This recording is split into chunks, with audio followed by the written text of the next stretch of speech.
안식구 3일 동안도 평안하셨습니까? 네. 네. 이 저녁 하나님의 평안이 모든 성도님들에게 함께하시길 간절히 기도합니다. 지난 새벽 기도의 시간에 다루었던 시편에 있는 말씀들을 이어서 말씀의 은혜를 함께 나누고자 합니다. 오늘 말씀의 범위는 시편 73편입니다. 73편에 있는 내용들을 간략하게 살펴보겠습니다. 첫째, 악인의 형통에 대한 시인의 고뇌입니다. 두 번째, 의인의 고난에 대한 고뇌입니다. 세 번째, 궁극적인 하나님의 공의의 보응에 대한 확신과 찬양이 시편 73편의 내용이 되겠습니다.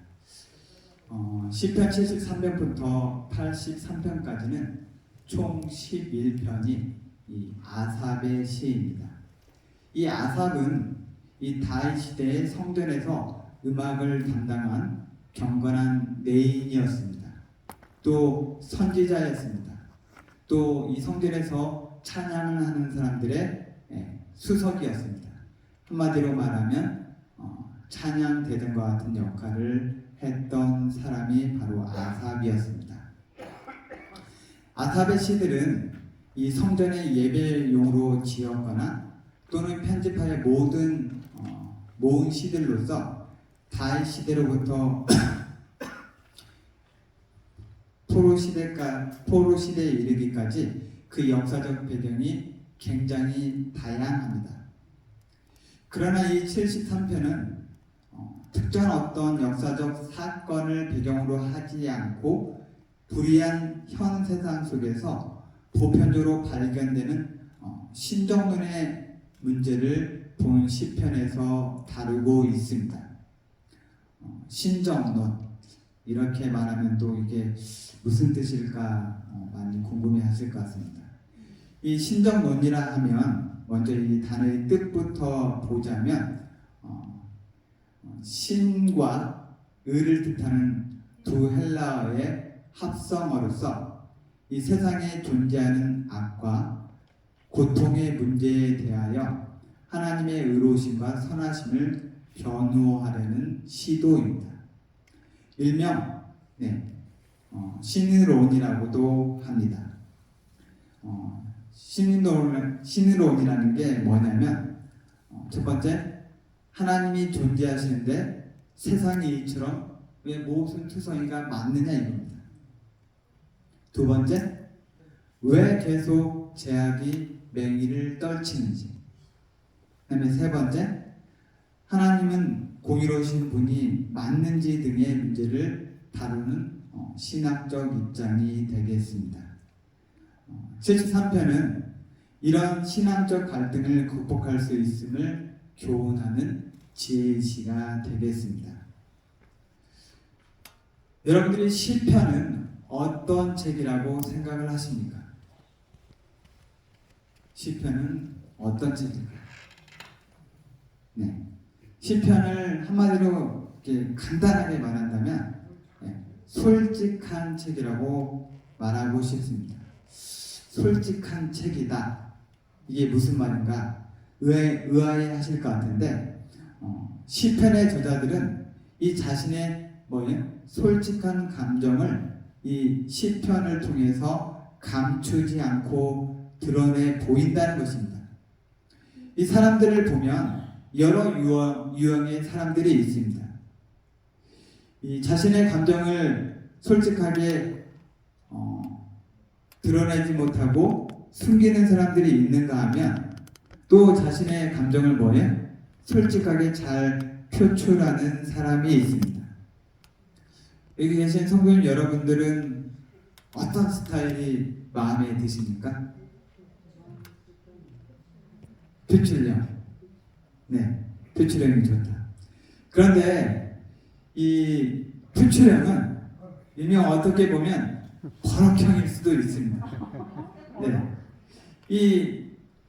솔직하게 드러나는 거는 좋은데 버럭형이다 보니까 사람들이 이런 사람들을 좋아할까요? 싫어할까요?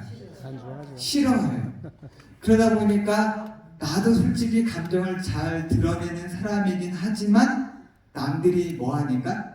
싫어하니까. 그래서 스스로 감정을 숨기는 형태로 가게 된다는 것입니다. 그래서 대부분의 사람들이 이 벙어리 냉가슴 앓듯 이런 유형의 사람들이 많이 있다는 것입니다. 근데 시편의 저자들은 냉가슴을 앓는 쪽이 아니라 다 자신의 감정을 솔직하게 드러내는 쪽이라는 것입니다. 그래서 이 시편에 나오는 사람들은 어쩌면 버럭형일 수도 있습니다. 시편 109편을 좀 말씀을 보도록 하겠습니다. 이 9절, 10절, 13절에 이렇게 되어 있습니다. 그 자녀는 고아가 되고 그 아내는 가부가 되며 그 자녀가 유리 구걸하며 그 황폐한 집을 떠나 빌어먹게 하소서. 그 후사가 끊어지게 하시며 후대에 저희 이름이 도말되게 하소서. 이 9절부터 보면 계속 뭐가 나와요? 저주가 나옵니다. 한마디로 뭐예요? 고아가 되게 해달라고 하고 남의 아내를 가부가 되게 해달라고 하고 그의 자녀들은 거지가 돼서 빌어먹게 해달라고 하고 그리고 그 가족들은 아예 뭐를 말려달라고요? 씨를 말려달라고 이렇게 이야기를 하고 있습니다. 이런 표현들이 평범해 보이십니까? 아니요. 완전히 이건 지독한 진짜 저주인 것입니다. 그런데 이런 저주를 누가 했을까? 자, 109편에 1절을 보겠습니다. 여기 누구라고 되어 있습니까? 다윗의 영장으로 한 노래라고 되어 있습니다. 다윗이 원래 이런 사람이었어? 또 이렇게 우리가 생각할 수가 있습니다. 이 다윗처럼 위대한 신앙인이 없습니다. 그런데 이런 위대한 신앙인의 입에서 차마 입에 담기 어려운 저주들이 쏟아져 나왔다는 것입니다. 그런데 이런 일이 시편에서 다윗뿐만 아니라 다른 시인들도 마찬가지로 이렇게 표현을 하고 있다는 것입니다. 아삽은 그의 솔직한 심정을 73편에서 표현하고 있는 것입니다. 시인은 2절에서 악인의 형통으로 인하여 자신이 믿는 하나님이 공의의 하나님이신가를 의심한 적이 있다고 고백을 하고 있습니다. 이 73편의 저자인 아삽도 앞에서 소개해 드린 대로 뭐한 사람이에요? 굉장히 경건한 내인이고 그 다음에 선지자이고 또 찬양하는 사람들의 수석이라는 것입니다. 한마디로 뭐예요? 정말 굉장히 훌륭한 신앙인이라고 말할 수가 있겠습니다. 자, 3절부터 6절까지 함께 읽어보도록 하겠습니다. 시작. 이는 내가 악인의 형통함을 보고 오만한 자를 제시하였으리로다. 저희는 죽을 때도 고통이 없고 그 힘이 건강하며 타인과 같은 고난이 없고 타인과 같은 재나 재앙도 없느니 그러므로 교만이 저희 목걸이요 강포가 저희 입는 옷이며. 이 아삽은 3절부터 13절까지 악인의 형통 그리고 득세 그리고 신체적 건강까지 세상의 사람들이 부러워할 만한 것들을 모두 갖추고 사는 악인의 모습에 대하여 한탄하고 절망하는 모습을 73편에서 표현하고 있는 것입니다. 아삽은 의인의 삶은 시편 1편 3절의 말씀처럼 되는 줄 믿고 살았던 사람이었습니다. 시편 1편 3절에 저는 시냇가에 심은 나무가 시절을 쫓아 가시를 맺으며 그 잎사귀가 마르지 아니한 것 같으니 그 행사가 다 형통하리로다. 한마디로 하나님을 믿는 사람들은 다 만사형통하는 줄 알았습니다. 그리고 악인의 삶은 어떻게 돼야 마땅하다? 악인은 그렇지 않으며 오직 바람에 나는 겨와 같아 결국 악인의 길은 망하리로다. 이렇게 되어야 정상인데 실상은 뭐예요? 아삽이 이 세상을 살아가는 생활을 지켜봤더니 정반대라는 것입니다. 의인은 가난해서 제대로 먹지도 못해서 눈이 쑥 꺼져 있는데 악인은 뭐예요? 잘 먹어가지고 막 눈이 튀어나오고 배도 나오고. 예. 의인은 또 넉넉하지 않아가지고 돈 때문에 늘 노심초사하면서 살아가는데 악인은 뭐예요?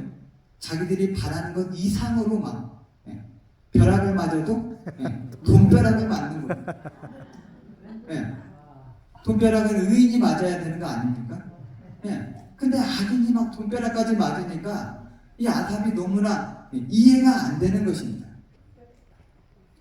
그래서 진실보다는 아첨이 인생길을 평탄하게 하는 것처럼 보이는 것입니다. 기도보다는 두둑이 넣어서 건네는 뇌물이 더 힘있어 보이는 것입니다. 그래서 시인은 당황스러운 것입니다. 13절에 이렇게 말씀하고 있습니다. 내가 내 마음을 정의하며 내 손을 씻어 무죄하다 한 것이 실로 헛되도다. 나는 늘 신앙에서 깨끗하게 살려고 노력했고 그렇게 살려고 노력해 왔는데 오히려 악인이 거짓말을 밥 먹듯이 하면서 온갖 겉모술수가 세상을 살아가는 것이 마치 지혜이고 세상을 살아가는 비법처럼 보이는 것입니다. 제가 웬만하면 설교 시간에 정치 얘기는 안 하려고 하는데 오늘은 정치 얘기를 좀 잠깐 하도록 하겠습니다. 어디까지나 설교 내용과 관련돼서 말씀드리는 거니까 오해는 없으시기 바랍니다. 이 문재인 대통령이 취임을 하면서 그의 취임사에서 이렇게 이야기를 했습니다. 문재인 정부 아래서는 기회는 평등할 것입니다. 가정은 공정할 것입니다. 결과는 정의로울 것입니다. 제가 이 얘기를 들으면서 너무 감동을 받아서 저렇게 멋있는 말을 어떻게 할 수 있을까? 대통령이 되면 저렇게 멋있는 말을 다 하는 건가? 이런 생각이 들 정도였습니다. 그런데 그의 재직 시절에 가장 정의로워야 되고 공정해야 될 법무장관의 딸은 그렇지 않았다는 것입니다. 저는 개인적으로 이 문재인 대통령을 굉장히 존경하고 조국 법무장관을 기대했습니다. 이분들이 하면 세상이 정말 천지개벽을 해가지고 우리나라가 엄청나게 발전하고 좋아질 거라고 이렇게 기대를 했는데 그렇지는 않았다는 것입니다. 그러면 이번에 이제 새로 당선이 된 윤석열 대통령은 어떠했는가? 그가 계속해서 뭐라고 얘기를 했습니까? 선거 유세 내내 공정과 상식이 그 다음에 통합의 가치가 통하는 나라로 만들겠다고 이야기를 했었습니다.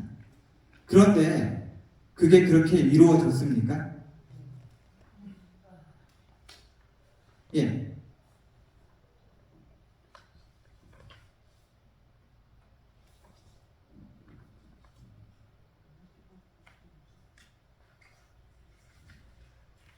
네, 죄송합니다. 예. 이렇게 두 대통령이 정말 좋은 말들로 세상을 이루어 보겠다고 얘기를 했지만 그 모든 것들이 이루어지지 않았음을 보게 되는 것입니다. 그럴 때 우리들은 참 실망을 하게 되는 것입니다. 그리고 요즘에 아시다시피 러시아와 우크라이나가 뭐하고 있습니까? 전쟁을 치르고 있습니다. 전쟁을 치르면서 포탄 한 발에 수많은 사람들의 가정이 다 파괴되고 그들의 삶이 날아가 버리고 그들의 동네가 날아가 버리고 그래서 다시는 그 고향으로 돌아갈 수 없는 상태가 되어가고 있습니다.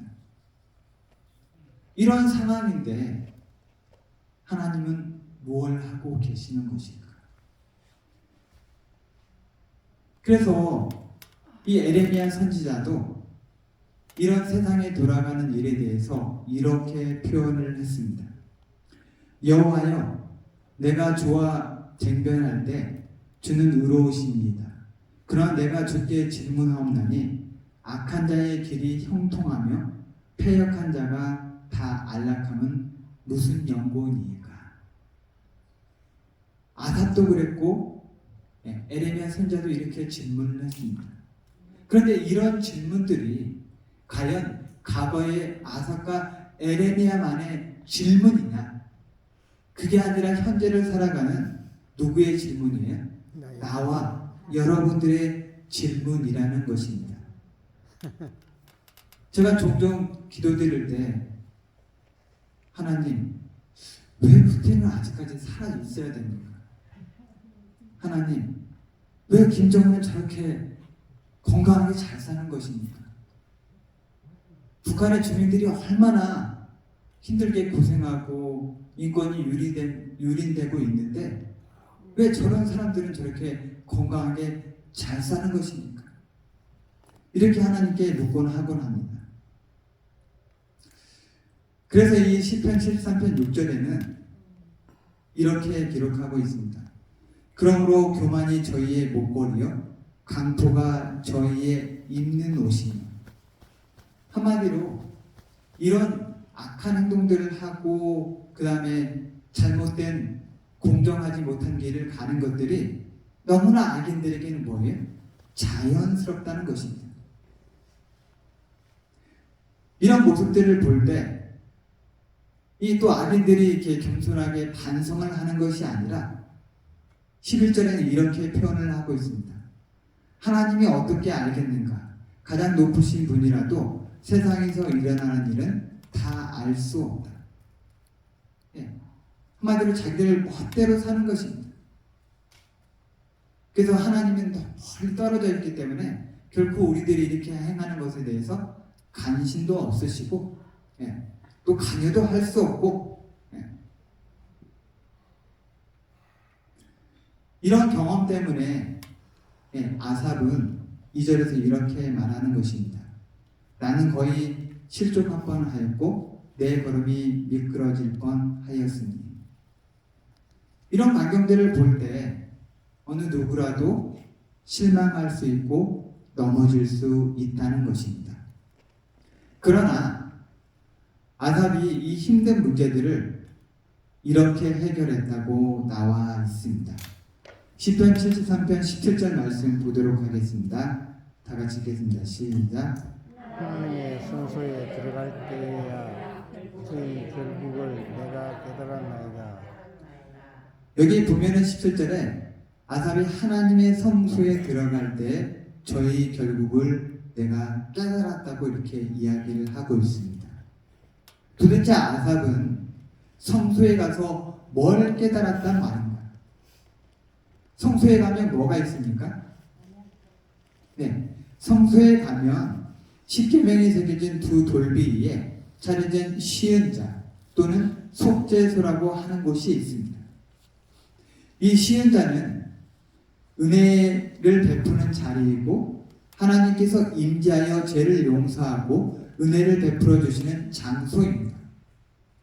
그러나 하나님의 임재의 자리, 하나님의 보좌는 은혜만 베푸시고 죄만 용서하시는 자리가 아니라 시편 89편 14절에 언급된 대로 의와 공의가 기초가 되는 권선징악의 심판대라는 것입니다. 성소에서 양을 잡아서 제사를 드립니다.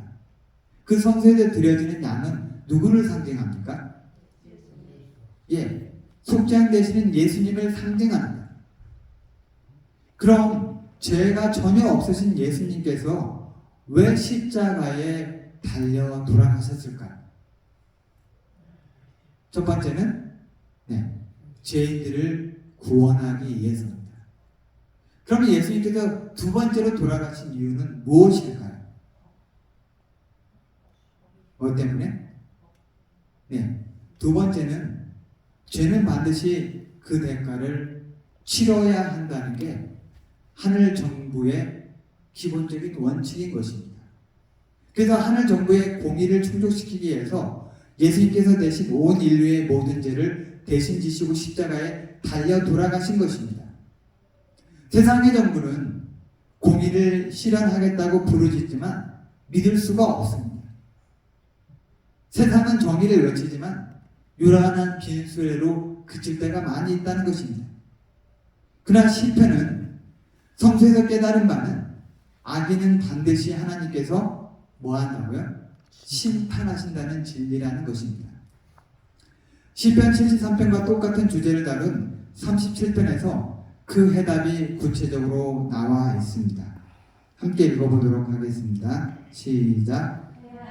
신학자를 위하여 비평하여 하지 말며 불의하를 행하는 자를 투기하지 말지어다.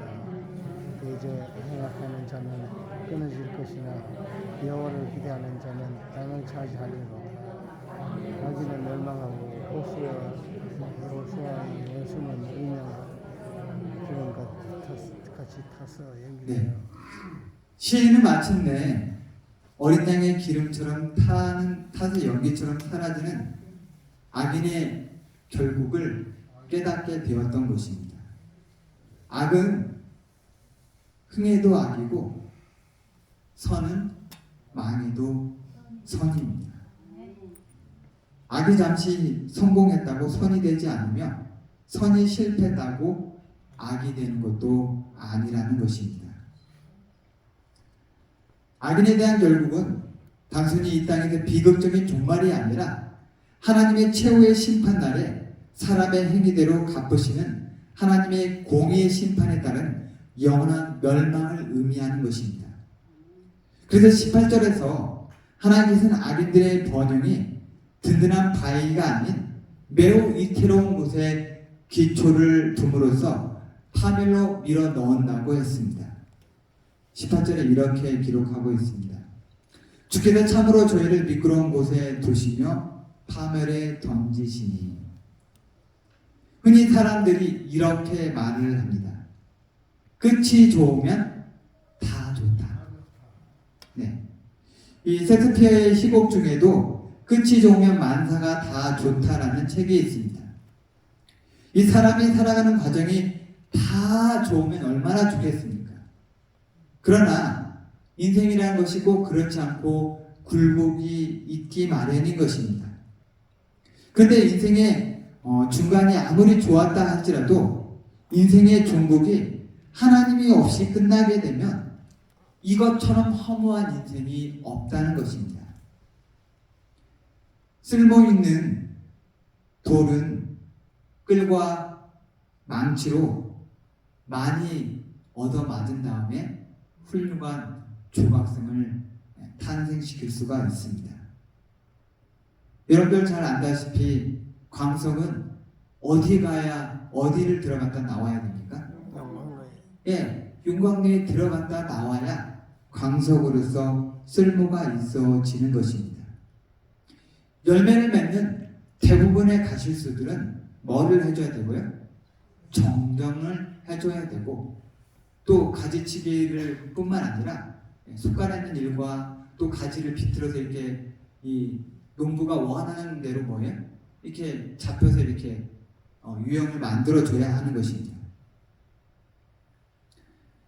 마찬가지로 인생에서 어떤 시련과 고난을 겪고 단련이 되어야 제대로 뭐예요? 쓸모있는 신앙인으로서 저희가 탄생할 수 있다는 것입니다. 14절에 의인이 시련을 당하는 이유에 대해서 이렇게 말하고 있습니다. 나는 종일 재앙을 당하며 아침마다 징책을 보아도다. 사단도 내 백성과 내 백성이 아닌 존재를 분명하게 구별을 합니다. 사단이 공격할 때 누구를 공격할까요? 적을 공격하죠. 자기 백성을 공격할까요? 하나님의 백성을 공격할까요? 하나님의 백성을 공격하죠. 네, 사단도 아군과 적군은 구별해서 공격을 한다는 것입니다. 그래서 내가 시련 때문에 굉장히 괴롭고 세상에 불공정으로 해서 괴롭다고 한다고 하면 여전히 뭐예요? 이 세상에서 의인들이 있는 것이고 그 의인들이 사단에게 뭐 받고 있는 거예요? 시험 받고 있다는 것입니다. 세상은 선과 악이 명확하게 구분되지 않고 그 결말이 흐지부지한 것처럼 보이게 만듭니다. 그래서 사람들로 하여금 어떤 것이 선이고 어떤 것이 악인지 잘 판단되지 않는 경우들이 종종 있습니다. 그러나 실수 없으신 하나님께서는 선과 악을 혼동하지 않으시며 그 행위대로 심판하시는 하나님이십니다. 계시록 2장 23절에 이렇게 말씀하고 있습니다. 또 내가 사망으로 그의 자녀들을 죽이리니 모든 괴가 나는 사람의 뜻과 마음을 살피는 자인 줄을 알리라. 내가 너희 각 사람의 행위대로 갚아주리라.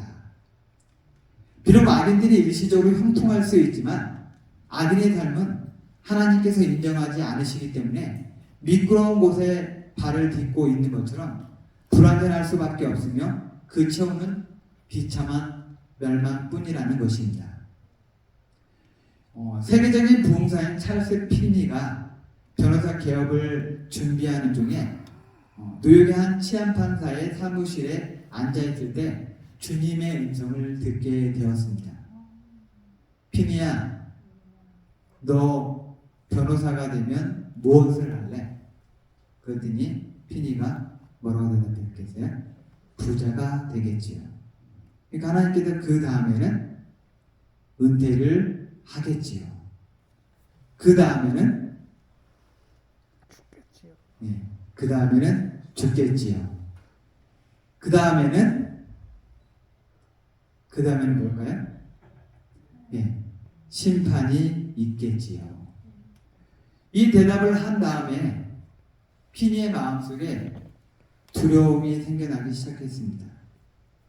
그래서 숲속으로 들어가서 간절히 기도하고 하나님, 제가 어떠한 인생을 살아야 되겠습니까? 내가 어떠한 삶을 살아야 하나님이 기뻐하시겠습니까? 이렇게 기도한 다음에 그가 하나님의 복음 전도자가 되었습니다. 그래서 그 후로 50년 동안 복음을 전하면서 정말 성령 충만한 삶을 살았고 수천 수만 명의 영혼들을 구원하는 일을 하게 되었다는 것입니다.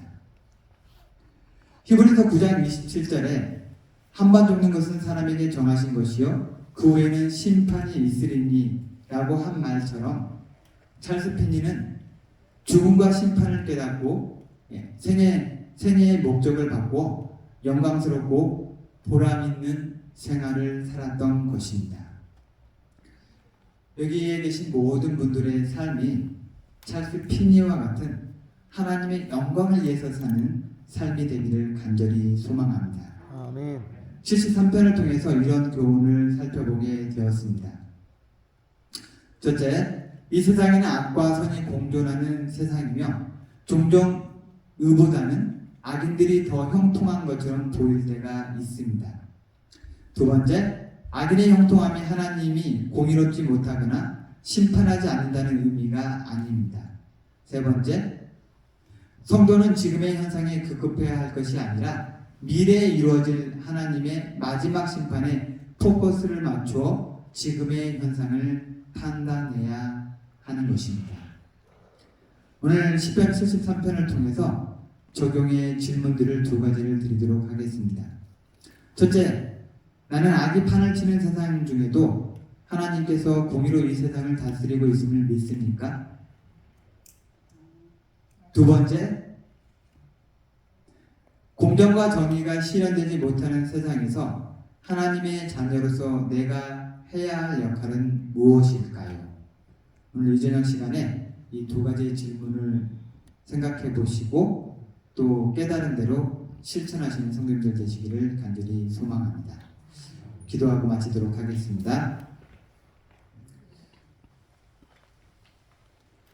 사랑해 주님, 이 세상이 때때로 혼란스럽고 어지럽다 할지라도 주님께서 여전히 통치하시고 계심을 믿게 도와주시옵소서.